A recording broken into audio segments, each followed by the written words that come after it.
एक तरफ लिखा है झूठ बोल दिया तो पूरी उम्र के लिए नाअहल है, दूसरी जानिब कत्ल कर दिया, गद्दारी कर दी तो भी कुछ अरसे बाद वापस आ जाएगा। हम एक बुनियादी उसूल कायम करना चाहते हैं, जातियात में नहीं जाएंगे। सुप्रीम कोर्ट के जजेस के आर्टिकल 62(1)(f) के तहत सियासतदानों की ताहियात नाअहली से मुताल्लिक केस की समाअत के दौरान रिमार्क्स। चीफ जस्टिस ने कहा कि उनकी राय में असल आइन और बाद की तरमीम में तजाद हो तो असल पर इन्हिसार करना चाहिए। वो मुंतखब नुमाइंदों की कानून साजी पर इन्हिसार करेंगे, ना कि डिक्टेटर की। चीफ जस्टिस ने जहांगीर तरीन के वकील मखदूम अली खान से सवाल किया कि क्या जजेस को घर भेजने वाला, आइन शिकनी करने वाला अच्छे किरदार का हो सकता है? क्या ज़ियाउल हक को सब मुआफ है? मखदूम अली खान ने कहा कि ज़िया के बारे में तो फैसला आखिरत में होगा। चीफ जस्टिस ने कहा कि सितम ज़रीफ़ी है कि आइन के तहफ़्फ़ुज़ की कसम खाकर आने वाले खुद आइन तोड़ें, फिर ये तरमीम करें। समाअत के दौरान अटर्नी ने इस्तदा की कि ताहियात नाअहली के फैसले का दोबारा जायज़ा ले तो इलेक्शन एक्ट की तायीद करेंगे, क्योंकि ये विफाक का बनाया गया कानून है। तमाम एडवोकेट जनरल्स ने इलेक्शन एक्ट में तरमीम की हिमायत कर दी।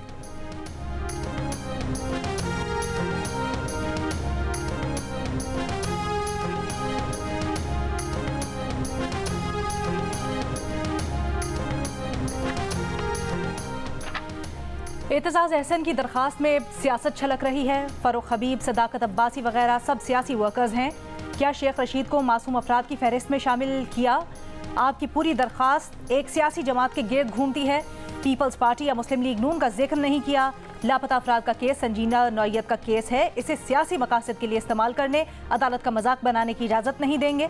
चीफ जस्टिस पाकिस्तान का एतजाज़ अहसन के वकील शोएब शाहीन से मुकालमा।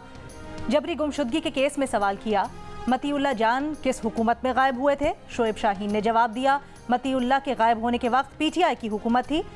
जस्टिस फाज ईसा ने कहा, जब एक सहाफ़ी का जिक्र किया, पिक एंड चूज़ क्यों कर रहे हैं? सहाफ़ी जब अपने खिलाफ जबर पर दरख्वास्त लाए तो आपने मुखालफत की, मान लें आपने तफरीक से काम लिया। इस मसले पर आमना जज जुआ को सुनेंगे, उन्होंने कभी तफरीक नहीं की। अदालत ने आइंदा समाअत पर अटॉर्नी जनरल को तलब कर लिया। केस की समाअत कल तक मुलतवी। लापता अफराद के ठोस केसेस भी हैं। लोग तंजीमें ज्वाइन करके भी लापता हो जाते हैं। यहाँ ये तंजीमें ज्वाइन करने की रिवायत चल पड़ी है जो ख़त्म होनी चाहिए।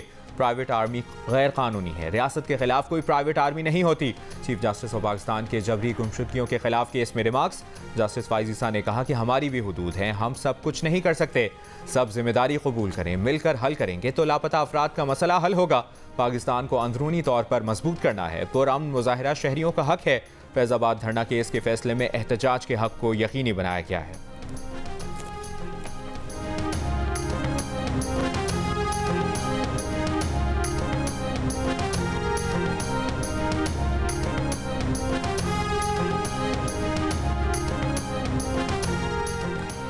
इलेक्शन कमीशन की पाकिस्तान तहरीक इंसाफ को बल्ले का निशान वापस देने के फैसले के खिलाफ नजरसानी दरखास्त पर पेशावर हाई कोर्ट में कल समाअत फिर होगी। आज पीटीआई वकला पेश न हुए। अदालत ने वकील इलेक्शन कमीशन को सुनकर फैसला महफूज कर लिया। बाद में पाकिस्तान तहरीक इंसाफ की जानिब से केस को मुलतवी करने की इस्तदा कर दी गई। आज समाअत के आगाज़ पर वकील इलेक्शन कमीशन ने दलाइल दिए कि पेशावर हाई कोर्ट ने इलेक्शन कमीशन को सुने बगैर हुक्म इम्तना जारी किया। सिंगल बेंच ने जो रिलीफ दिया वो पूरा फैसला है, उसके बाद कुछ नहीं बचा। 26 दिसंबर को ऑर्डर वापस लेने की इस्तदा। विफाक और खैबर पख्तूनख्वा हुकूमत ने केस से अलग करने की इस्तदा कर दी। इससे पहले chairman PTI barrister Gohar Khan ये कह चुके हैं कि अगर बल्ले के अलावा कोई निशान मिलता है तो लेंगे, लेकिन इलेक्शन का बॉयकॉट नहीं करेंगे। पार्लियामेंट तक पहुंचने के लिए प्लान बी और प्लान सी मौजूद है। इलेक्शन कमीशन के जरिए हमें पीछे धकेला जा रहा है। चीफ जस्टिस काजी फाइज ईसा को अब इस मामले में मुदाखलत करना होगी।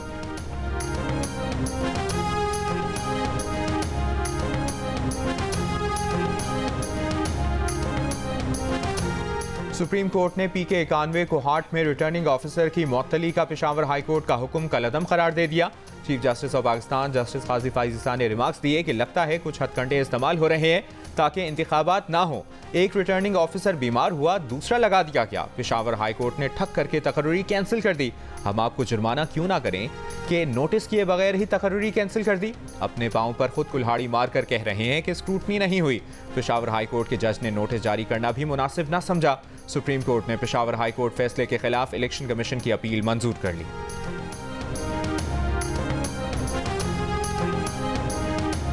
कल जो इंटरिम प्राइम मिनिस्टर उन्होंने एक प्रेस कॉन्फ्रेंस की और उन्होंने कहा ये जो लोग प्रोटेस्ट कर रहे हैं और जिनके बारे में कर रहे हैं वो मुल्क दुश्मन लोग थे। मैं तो सख्त अल्फाज में प्राइम मिनिस्टर के इन रिमार्क्स को कंडेम करती हूँ।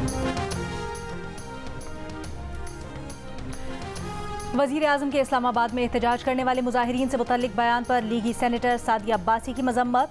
सेनेट में इजहार ख्याल करते हुए कहा, महदूद मैंडेट होते हुए ऐसी बात करना अफसोसनाक है। निगरां वज़ीर आज़म अनवारुल हक काकड़ ने गुज़श्ता रोज़ कहा था कि लापता अफराद के लवाहिकीन का एहतजाज का हक तस्लीम, लेकिन दहशतगर्दी का हक तस्लीम नहीं। मसला मुजाहिरीन से नहीं, जाली हमदर्दों से है। इनके हिमायती कोई एक चीज़ वापस कर रहा है, कोई कॉलम्स लिख रहा है। ये ह्यूमन राइट्स के चैंपियन ना बने, जिनको बनना है आकर लड़े उनके साथ। किसी को हया नहीं कि ये पूछे कि बलूचिस्तान में मुसल्लह तंजीमें क्यों लोगों को कत्ल कर रही हैं।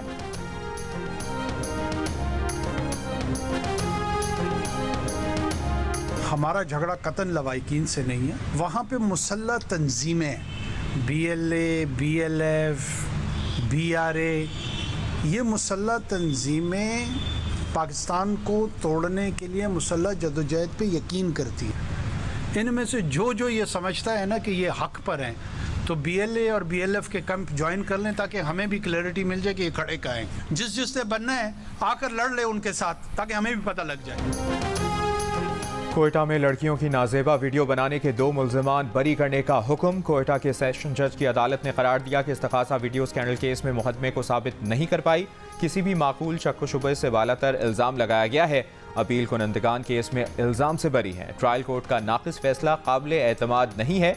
जुडिशल मजिस्ट्रेट की अदालत ने मुल्ज़िमान 3 साल की कैद उनको सज़ा सुनाई है। कोयटा के इलाके कायदाबाद में पेश आए वाक़े के दोनों मुल्ज़िमान पर इल्ज़ाम था कि 27 दिसंबर 2021 में एक लड़की को घर में कैद करके उसकी नाजेबा वीडियो बनाई। मुल्ज़िमान से मज़ीद लड़कियों की भी नाजेबा वीडियोज़ बरामद हुई थी।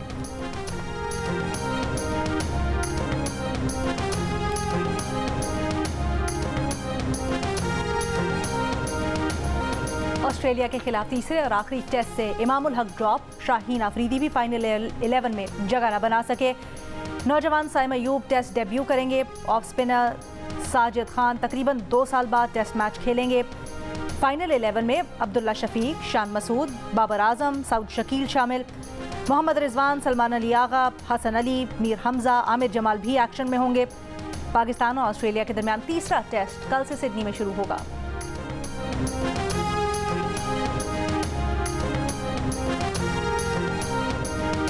बाबर आजम टीम के अहम खिलाड़ी हैं। इनसे मुतालिक बिल्कुल तहफ़्फ़ुज़ात नहीं। हमारे अहम खिलाड़ी 3 साल से तमाम फॉर्मेट की क्रिकेट खेल रहे हैं, जिसकी वजह से आराम नहीं मिला। नए खिलाड़ियों के आने से अहम खिलाड़ियों को आराम का मौका मिलेगा। कप्तान शान मसूद की प्रेस कॉन्फ्रेंस। कहा, मुस्तकबिल के लिए फैसले लेने होंगे, डोमेस्टिक परफॉर्मर को मौका देना होगा।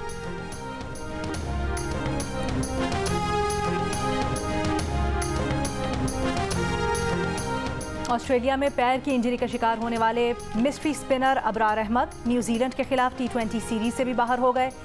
PCB सिलेक्शन कमेटी के सरबराह वहाब रियाज ने जियो न्यूज़ को दिए गए खुसूसी इंटरव्यू में इंकशाफ किया कि अबरार ताहाल मुकम्मल फिट ना हो सके, वो ऑस्ट्रेलिया से ही वतन वापस आ जाएंगे।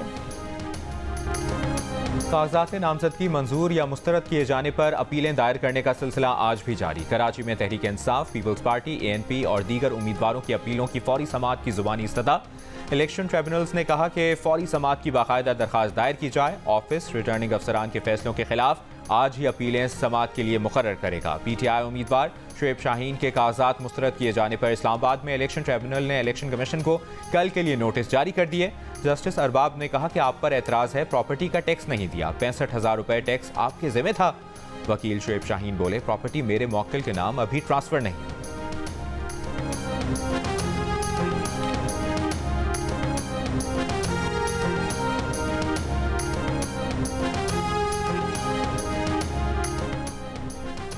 मुस्लिम लीग नून के रहनुमा मियां जावेद लतीफ़ का कहना है कि मुल्क में माशी, सियासी और खारजा सतह पर गैर यकीनी सूरत हाल है। पॉलिसियाँ बनाने वाले अपनी गलती का इतराफ़ नहीं कर रहे। सोशल मीडिया पर बयानियाँ बनाने वालों पर करोड़ों रुपया खर्च कर दिया गया। कोई तहकीक करता तो पता चल जाता 9 और 10 में के ताने बाने किन ममालिक से मिलते हैं। 7-8 माह गुजर गए, मट्टी डालो प्रोग्राम अब नहीं चल सकता। उन्होंने मजीद कहा, दूसरों के लिए गुड टू सी यू और नवाज शरीफ के कागजात चैलेंज कर दिए जाते हैं। इंतखाबी निशान के मामले पर आज तो बहुत शोर मचाया जाता है, हमारे लिए तो कोई नहीं बोला था।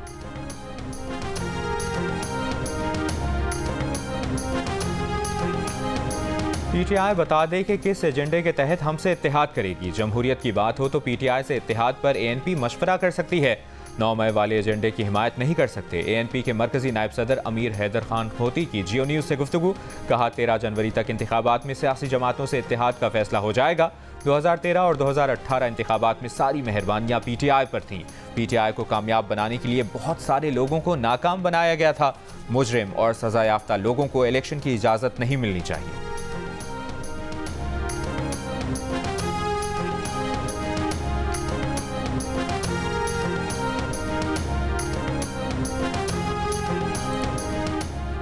बिलावल भुट्टो का आज लाहौर में डेरा। कल सेंट्रल एग्जीक्यूटिव कमेटी का अहम इजलास बुला लिया। सियासी सूरत हाल, इंतखाबात से मुतल्लिक अहम फैसले किए जाएंगे। साबिक वज़ीर आला सिंध मुराद अली शाह कहते हैं हालात कभी भी बेहतर नहीं होते।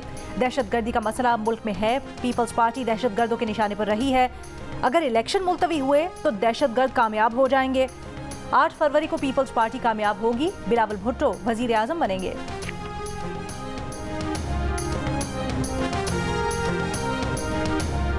पाकिस्तान स्टॉक एक्सचेंज में कारोबार में तेजी का रुझान बरकरार। 100 इंडेक्स 65,000 की सतह अबूर कर गया। कारोबार के दौरान 600 से ज़ायद पॉइंट्स इजाफे से इंडेक्स 65,304 पर है।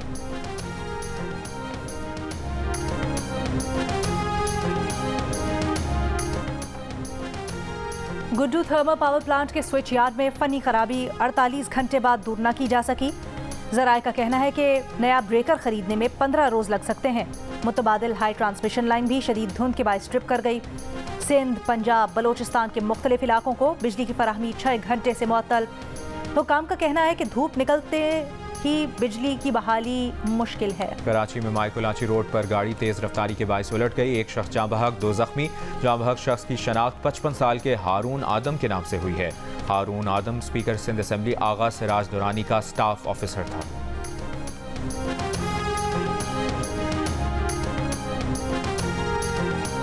लाहौर में मुर्गी के गोश्त और अंडों की कीमत में होशरुबा इजाफा। मुर्गी का गोश्त 531 रुपए किलो तक जा पहुंचा। अंडों की फी दर्जन कीमत 376 रुपए हो गई। पोल्ट्री एसोसिएशन का इंतजामिया की मुकर्रर करदा कीमतें मानने से इनकार। कहा जिले इंतजामिया से मुज़ाकरात नहीं करेंगे। इस्लामाबाद में बलोच एकजहती कमेटी का धरना 11वें रोज में दाखिल। खवातीन, बच्चे और बुजुर्ग मुजाहिरीन कैंप में मौजूद। गजा पट्टी पर इसराइल की गोलाबारी और मिसाइल हमलों का सिलसिला जारी। इसराइली फौज की गजा में दीर अल बलाह के इलाके में घर पर बमबारी, 15 फलस्तीनी शहीद हो गए। खान यूनुस, रफा, अल मगाजी कैंप पर भी इसराइली हमले, मुतअद्दिद फलस्तीनी शहीद और जख्मी। मगरबी किनारे के शहर कलकलिया में इसराइली फौज और फलस्तीनी ग्रुप्स में झड़पें। इसराइली फौज ने जख्मी फलस्तीनी को तशद्दुद का निशाना बनाया। इसराइली फौज की फायरिंग में 4 फलस्तीनी शहीद। इसराइली फौज ने तिब्बी अमले को जख्मी फलस्तीन तक पहुंचने से रोकने के लिए उन पर भी फायरिंग कर दी। इसराइली फौज ने पूरा साल जंग जारी रखने की धमकी दे दी। गजा में अल-क़स्साम ब्रिगेड और इस्लामिक जिहाद के इसराइली फौज पर ताबड़तोड़ हमले। टैंकों पर नजदीक से रॉकेट दागे। काबिज फौज के कैंप पर मुनज़्ज़म हमला। मुतअद्दिद रॉकेट्स का इस्तेमाल। घरों में मोर्चा बनाए। इसराइली फौजियों को भी निशाना बनाया। अल-क़स्साम का 4 दिनों में 71 गाड़ियां तबाह करने, 16 काबिज फौजी हलाक करने का दावा। मज़ाहमतकारों से झड़प में जख्मी इसराइली फौजी की खौफ से चीखें मारने की वीडियो सामने आ गई। नए साल की आमद पर इस्लामी ममालिक में भरपूर जश्न मनाया गया। वर्ल्ड रिकॉर्ड कायम हुए। यहूदी और अमरीकी मसनूआत का बॉयकॉट भी कहीं नजर न आया। UAE और सऊदी अरब समेत मशरिक़ वुस्ता के ममालिक के शहरियों ने यहूदी और अमरीकी मसनूआत की भरपूर खरीदारी की। रियाद में नए साल की आमद के मौके पर आतिशबाजी की गई। सऊदी दारुल हुकूमत में गैर मुल्की ब्रांड का सबसे बड़ा स्टोर खोला गया। पाकिस्तान में गजा के मजलूमों के साथ इजहार यकजहती के लिए नए साल की तकरीबात पर पाबंदी लगाई गई और इस पर अमल दरामद भी किया गया।